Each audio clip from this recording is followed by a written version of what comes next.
Hello student, good morning all of you. देखिए आज की इस क्लास में हम एक नया टॉपिक शुरू कर रहे हैं। टॉपिक है हमारा राज्यपाल। देखो राज्यपाल टॉपिक को पढ़ने से पहले हमें जानना होगा कि भारत में जो है केंद्र स्तर पर और राज्य स्तर पर त्रिअंगीय शासन व्यवस्था संचालित है। कितने अंग? त्रिअंगीय शासन व्यवस्था संचालित है। वो तीन अंग कौन कौन से हैं देखो मैं एक करके आपसे बात करता हूं।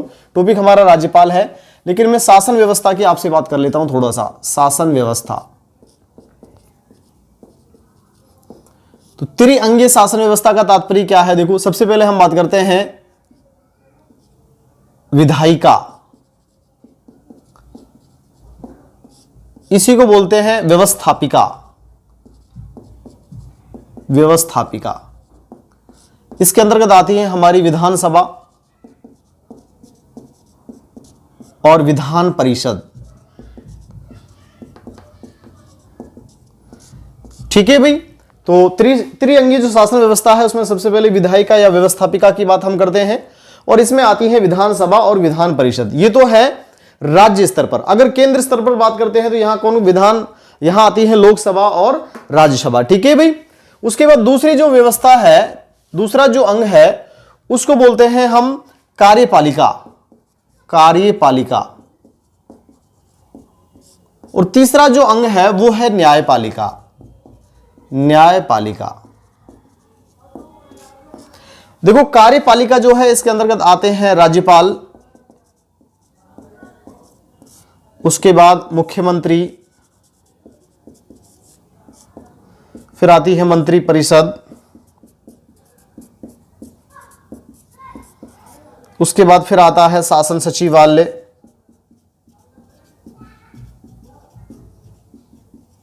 और उसके बाद फिर अन्य जो प्रशासनिक अधिकारी कर्मचारी।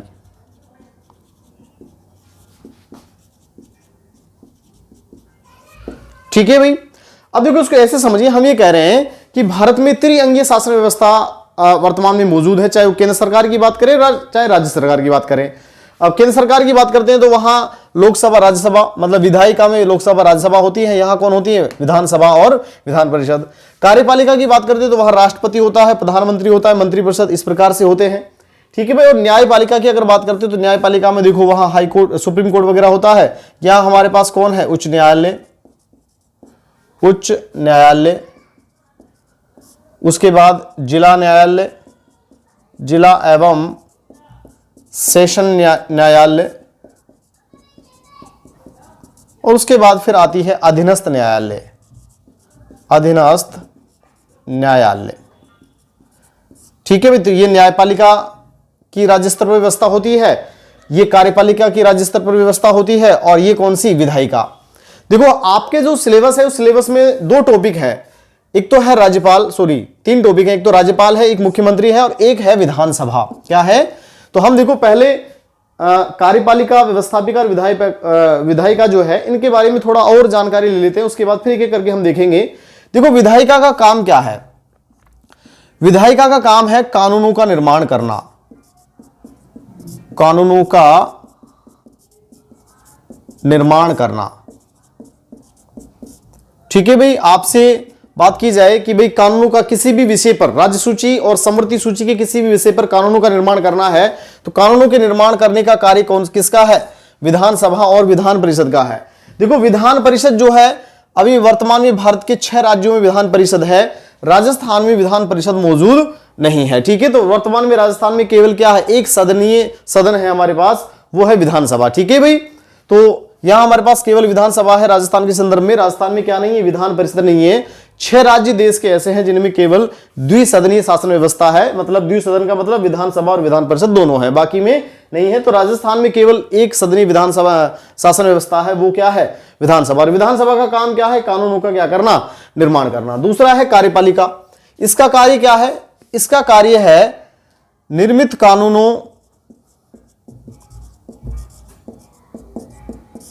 कानूनों को लागू कर उनका क्रियान्वयन कराना, यह कार्य है। कानून बनाया इसने और निर्मित जो कानून है उसको लागू करके उसका क्रियान्वयन कराया, किसके माध्यम से? कार्यपालिका। कार्यपालिका का माध्यम कार्य करना, विधायिका का मतलब विधेयक या कानूनों का निर्माण करना। ठीक है भाई, तो कार्यपालिका का काम है राज्यपाल, मुख्यमंत्री, मंत्री परिषद, शासन सचिवालय और प्रशासनिक अधिकारी, कर्मचारी जो है, इनका काम है जो भी कानून बने उन कानूनों को लागू कर उनका क्या करना? क्रियान्वयन कराना। ठीक है भाई। न्यायपालिका का क्या काम है? न्यायपालिका का कार्य है कानूनों की व्याख्या करना।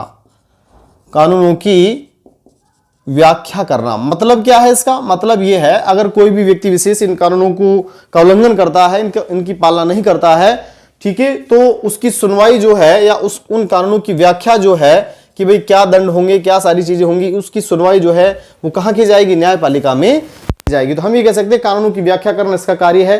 कार्यपालिका का कार्य है निर्मित कानून को लागू करना और कानूनों को बनाने का कार्य है किसका?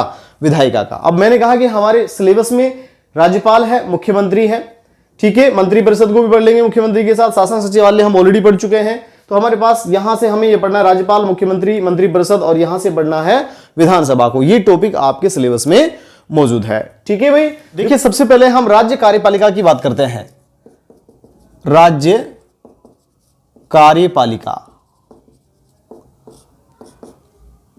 देखो राज्य कार्यपालिका का जिक्र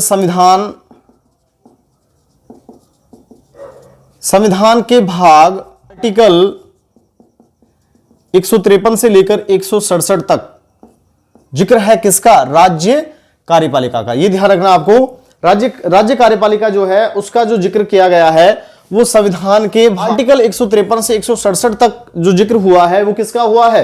राज्य कार्यपालिका का हुआ है। ठीक है, और राज्य कार्यपालिका में सबसे पहले हम जो देखते हैं वो है राज्यपाल।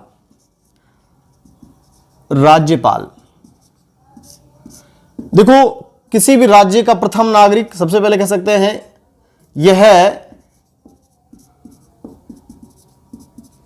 राज्य का प्रथम नागरिक होता है। सबसे पहली बात तो यह राज्य का क्या होता है? प्रथम नागरिक होता है। देखो राज्यपाल के बारे में डिटेल से हम देखते हैं। तो सबसे पहले संविधान के आर्टिकल 153 की बात करता हूं मैं आपसे। संविधान के आर्टिकल 153, आर्टिकल 153, संविधान का आर्टिकल 153 कहता है कि प्रत्येक राज्य का क्या होगा? एक राज्यपाल होगा।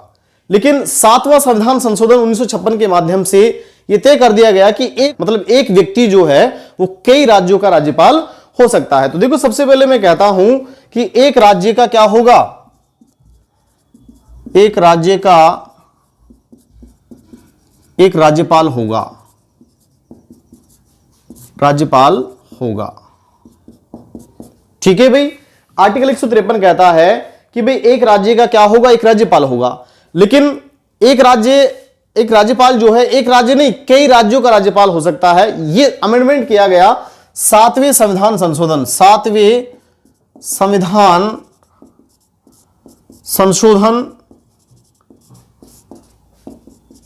1956 के तहत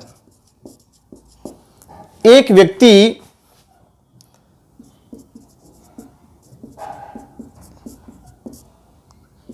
एक से अधिक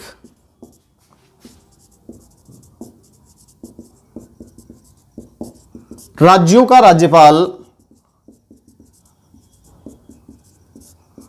हो सकता है। ठीक है भाई। जो है वो राज्य का क्या होता है? प्रथम नागरिक होता है। जैसे देश का प्रथम नागरिक राष्ट्रपति होता है, ऐसे ही राज्य का प्रथम नागरिक कौन होता है? राज्यपाल होता है। आर्टिकल 153 क्या कहता है कि भाई प्रत्येक राज्य का क्या होगा? एक राज्यपाल होगा। ठीक है। लेकिन 7वें संविधान संशोधन 1956 के माध्यम से यह संशोधित कर दिया गया कि भाई एक व्यक्ति केवल एक राज्य नहीं एक साथ कई राज्यों का क्या हो सकता है? राज्यपाल हो सकता है। तो यह है आर्टिकल 153। अब मैं बात करता हूं आर्टिकल 154। आर्टिकल 154, आर्टिकल 154 कहता है कि किसी भी राज्य की समस्त कार्यपालिका जो शक्तियां हैं वो किसमें निहित होती हैं? राज्यपाल में निहित होती हैं। मतलब कार्यपालिका शक्तियों का सर्वसर्वा कौन होता है? राज्यपाल होता है। लेकिन संवैधानिक तौर पर कार्यपालिका शक्तियों का सर्वसर्वा होता है कौन? राज्यपाल। वास्तव में देखा जाए तो वास्तव में कार्यपालिका शक्तियों का सर्वसर्वा होता है मुख्यमंत्री। ठीक है। तो हम दूसरा देख रहे हैं आर्टिकल 154 क्या कहता है। देखो एक बार लिख लेते हैं फिर समझते हैं। राज्य की समस्त कार्यपालिका शक्तियां, राज्य की समस्त कार्यपालिका शक्तियां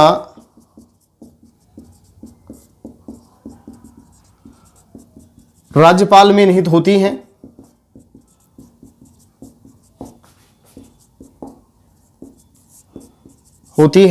जिसका उपयोग या जिनका प्रयोग वह अपने अधीनस्थों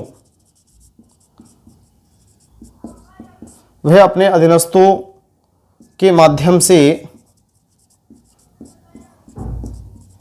करता है। इसको समझिए। देखो, अभी हमने कार्यपालिका वाला इंडेक्स बनाया था, उसमें सबसे ऊपर कौन थे? राज्यपाल। उसके नीचे कौन थे? मुख्यमंत्री। उसके बाद मंत्रिपरिषद और उसके बाद शासन सचिवालय। यही था। तो कार्यपालिका जो शक्तियां हैं, समस्त कार्यपालिका शक्तियां किस में निहित है? राज्यपाल में निहित है। और उन शक्तियों का उपयोग वे अपने अधीनस्थ कौन है? मुख्यमंत्री है, मंत्रिपरिषद है, शासन सचिवालय के जो कर्मचारी हैं, अधिकारी हैं, उनके माध्यम से उन शक्तियों का क्या करता है? उपयोग करता है। लेकिन यहां एक बात और ध्यान रखने वाली बात है, वो क्या है? संवैधानिक तौर पर, किसके तौर पर?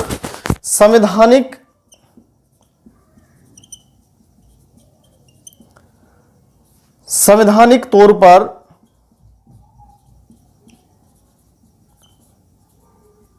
कार्यपालिका शक्तियों का मुखिया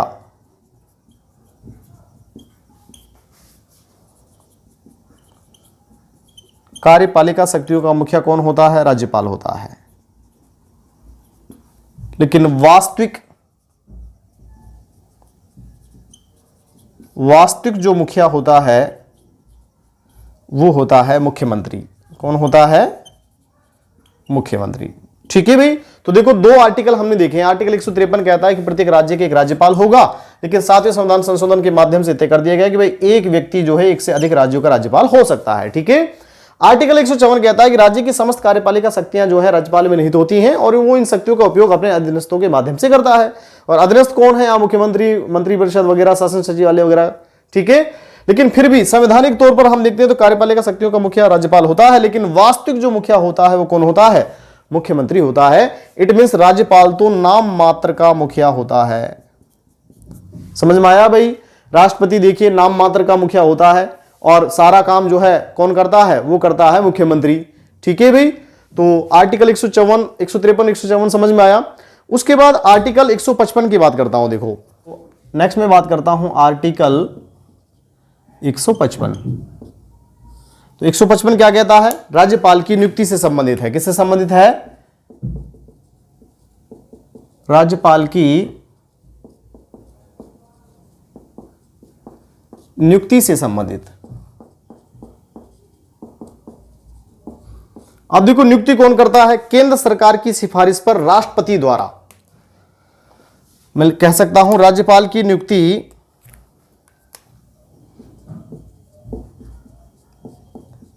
केंद्र सरकार की सिफारिश पर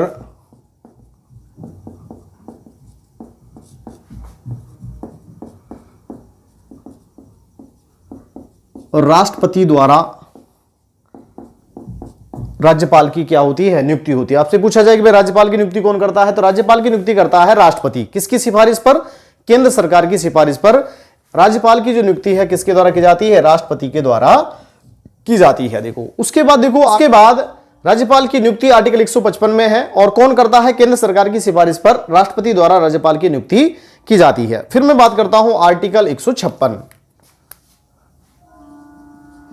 आर्टिकल 156। देखो, आर्टिकल 156 जो है वो राज्यपाल के कार्यकाल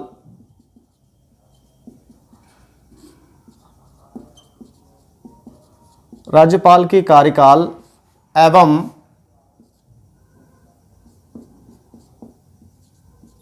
पद मुक्ति से संबंधित है। ठीक है भाई। तो राज्यपाल का जो कार्यकाल है वो कितना होगा और किस प्रकार से उसको पद से मुक्त किया जा सकता है, ये सारी बातें जो है वो आर्टिकल 156 में है। तो हम कह सकते हैं सामान्यतः कार्यकाल 5 वर्ष और वैसे राष्ट्रपति के प्रसाद पर्यंत पद धारण। इसका मतलब क्या है? राष्ट्रपति जब चाहे तब राज्यपाल को क्या कर सकता है? हटा सकता है। वैसे सामान्यतः राज्यपाल का कार्यकाल कितने वर्ष का होता है? 5 वर्ष का होता है। उसके बाद नेक्स्ट हम बात करते हैं, अगर मान लो राज्यपाल जो है खुद इस्तीफा देना चाहे तो लिखित रूप में, स्वयं हस्ताक्षरित लिखित रूप में वो राष्ट्रपति को अपना क्या सौंप सकता है? त्यागपत्र दे सकता है। मैं कह सकता हूं स्वयं हस्ताक्षर के साथ वह राष्ट्रपति को अपना त्यागपत्र सौंप सकता है या दे सकता है। मतलब उसको लगता है कि भाई मुझे नहीं राज्यपाल रहना, तो वो अपने हस्ताक्षर करके अपना जो पत्र है वो किसको दे सकता है? राष्ट्रपति को अपना त्यागपत्र दे सकता है। अगर मान लीजिएगा किसी राज्यपाल का कार्यकाल 5 वर्ष पूरा हो गया, तो वो तब तक पद पर बना रहेगा जब तक उसका जो प्रतिनिधि है, या हम ये कहें कि उसके उत्तराधिकारी के तौर पर कोई नया राज्यपाल नहीं आ जाता। बहुत बड़ी महत्वपूर्ण बात है भाई। मान लो 5 वर्ष कार्यकाल पूरा हो गया, तो वो तब तक पद पर बना रहेगा जब तक उसका उत्तराधिकारी पद पर नियुक्त नहीं हो जाता। हम ये कह सकते हैं कार्यकाल के पूर्ण होने पर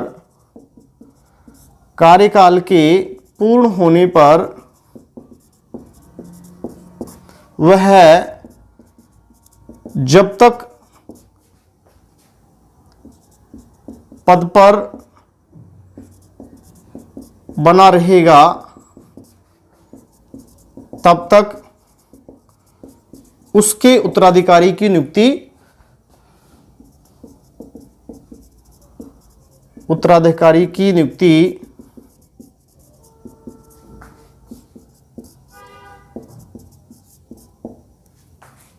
नहीं हो जाती। ठीक है भाई। तो देखो बड़ी महत्वपूर्ण बात है, 5 वर्ष से ज्यादा अगर समय हो जाए तो वह जब तक अपने पद पर बना रहेगा जब तक उत्तराधिकारी की नियुक्ति नहीं हो जाती। अगर मान लीजिएगा अचानक से राज्यपाल का पद रिक्त हो जाता है, तो ऐसी परिस्थिति में राज्यपाल का कार्यभार जो है हाई कोर्ट का मुख्य न्यायाधीश जो है वो संभालता है। तो हम ये कह सकते हैं अचानक पद रिक्त हो जाने पर संबंधित राज्य के उच्च न्यायालय के मुख्य न्यायाधीश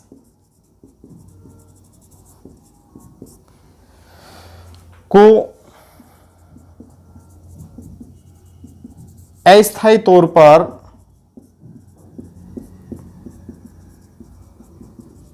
राज्यपाल के पद की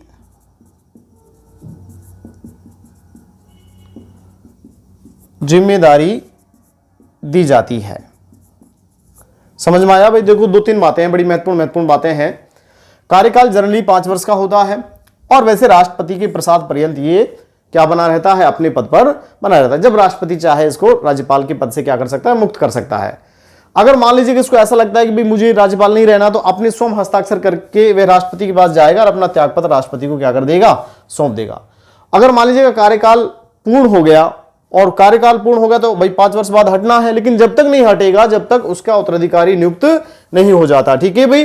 कार्यकाल पूर्ण होने की अवस्था में जब तक नहीं हटेगा जब तक उसका उत्तराधिकारी की नियुक्ति राष्ट्रपति के द्वारा नए राज्यपाल नियुक्त नहीं कर दिया जाता। ठीक है। उसके बाद हम कह रहे हैं कि भाई अचानक से अगर पद रिक्त हो जाए तो संबंधित राज्य के उच्च न्यायालय के मुख्य न्यायाधीश को राज्यपाल के पद की कार्यभार या राज्यपाल के पद की जिम्मेदारी सौंप दी जाती है, और वो तब तक अस्थायी रूप से जिम्मेदारी निभाता है जब तक राज्यपाल की नियुक्ति नहीं हो जाती है। ठीक है। तो ये हुई राज्यपाल के कार्यकाल और पदमुक्ति की बात। हाँ देखिए, आर्टिकल 156 में राज्यपाल के कार्यकाल एवं पदमुक्ति के बाद नेक्स्ट में बात करता हूं आर्टिकल 157। देखो आर्टिकल 157 क्या कहता है? आर्टिकल 157 जो है वो राज्यपाल की योग्यताओं के बारे में बताता है कि भाई कौन कौन सी योग्यताएं राज्यपाल के पद के लिए होनी चाहिए। तो नेक्स्ट में बात करता हूं आर्टिकल 157। आर्टिकल 157, तो हम ये कह सकते हैं राज्यपाल के पद की योग्यता, राज्यपाल के पद हेतु योग्यता, क्या क्या योग्यता होनी चाहिए? तो सबसे पहली बात तो भारत का नागरिक होना चाहिए। सबसे पहली बात तो क्या होना चाहिए? भारत का नागरिक होना चाहिए। ठीक है भाई, उसकी जो न्यूनतम आयु है, कम से कम आयु जो है वो 35 वर्ष होनी चाहिए।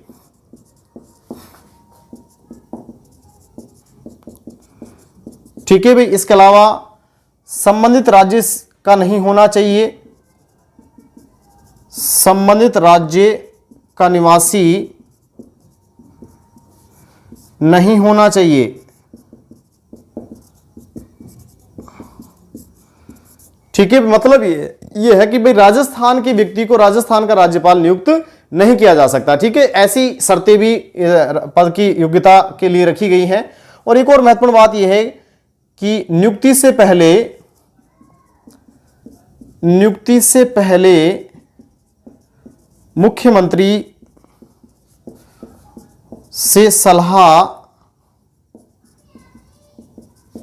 लेना। मतलब यह है कि किसी भी राज्य का राज्यपाल नियुक्त करने से पहले संबंधित राज्य का जो मुख्यमंत्री है उससे क्या किया जाता है? एक सलाह ली जाती है, एक परामर्श किया जाता है। ठीक है, तो ये चार बातें हैं राज्यपाल की पद की योग्यता हेतु।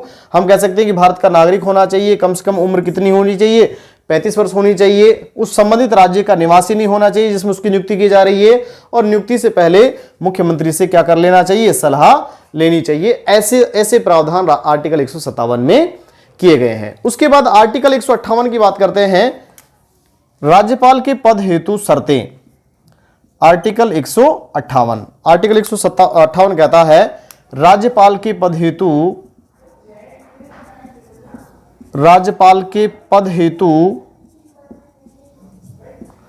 या पद के लिए, राज्यपाल के पद के लिए शर्तें। ठीक है, कौन कौन सी शर्तें राज्यपाल के पद के लिए रखी गई हैं? तो सबसे पहली बात तो यह है कि वो विधानसभा या संसद का सदस्य नहीं होना चाहिए, सदस्य नहीं होना चाहिए, पहली बात। ठीक है भाई, दूसरा हम कहते हैं किसी लाभ के पद पर कार्यरत नहीं होना चाहिए, किसी लाभ के पद पर कार्यरत नहीं होना चाहिए, दूसरी बात। ठीक है भाई, तीसरा हम यहां देखते हैं, तीसरा क्या है? देखो, पदावधि के दौरान सेवा शर्तों में परिवर्तन संभव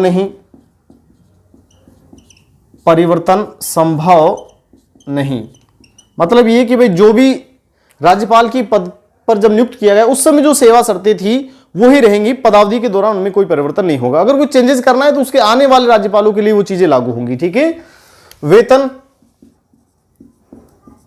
लगभग 3.5 लाख होगा, मुफ्त आवास होगा, मुफ्त क्या होगा? आवास होगा।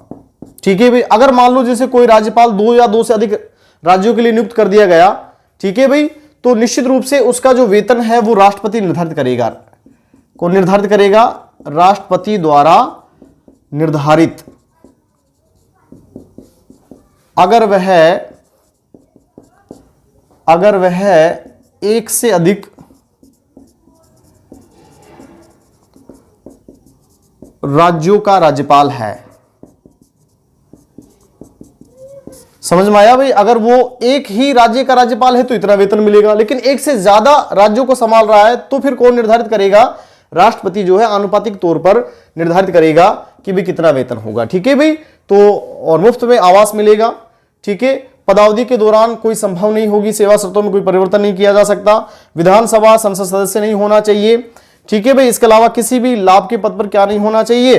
कार्यरत नहीं होना चाहिए भाई। उसके बाद देखो अगला देखते हैं आर्टिकल 159। आर्टिकल 159 में राज्यपाल की शपथ का जिक्र है। ठीक है भाई, राज्यपाल की जो शपथ का उल्लेख है वो आर्टिकल 159 में है। शपथ कौन दिलाएगा? शपथ दिलाएगा उच्च न्यायालय का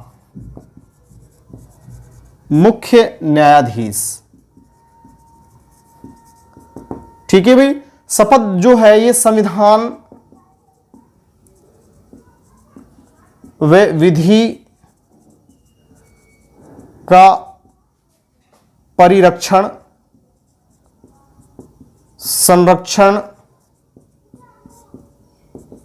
और प्रतिरक्षण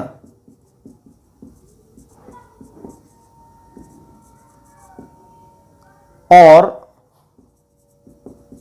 उसे अक्षुण्ण बनाए रखने की लेता है।